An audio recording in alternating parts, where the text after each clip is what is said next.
it like now that you're finally here on the red carpet for the show? Well, I'm going to get off the carpet, I'm going to get some popcorn, and I'm going to get in my seat because I'm ready to cheer, I'm ready to bob my head, I'm ready to go, oh no, he didn't!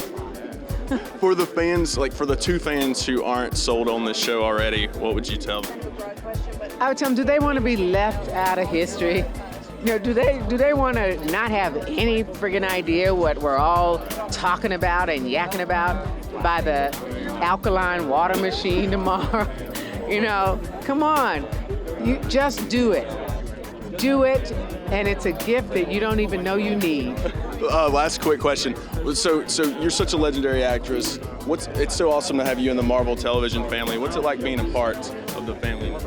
Well, it's like when I joined the Girl Scouts, you know, there was a mission, there were things we all agreed to, we sang in harmony, you could be up late at night wandering through the woods, it's kind of like that.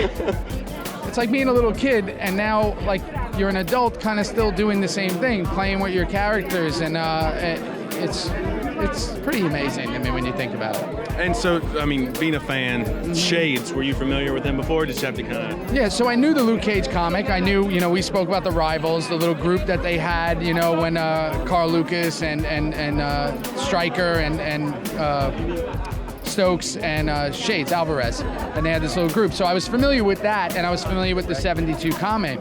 But it wasn't one of my major reads. And again, I think that that's what Netflix does so well, and what Marvel does so well, is they take these second and third tier characters that you know of, and then they become superstars in the world.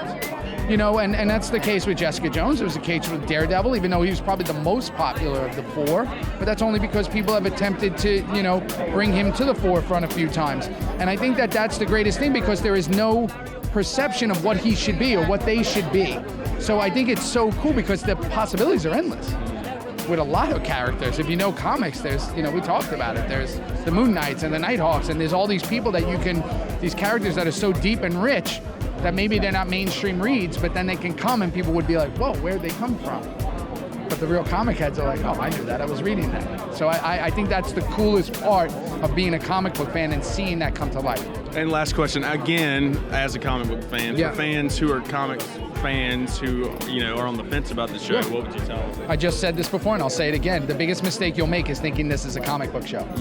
It just happens to be based on a comic, but this is so much more. You don't need to watch the other shows. You don't need to read the comics. You need to just sit back and enjoy an incredibly dramatic, funny story about family, community, life, and a man's journey. Almost like an old Western. That's what I would say. Don't just sit back and enjoy it, because it's not just entertainment, it's magic.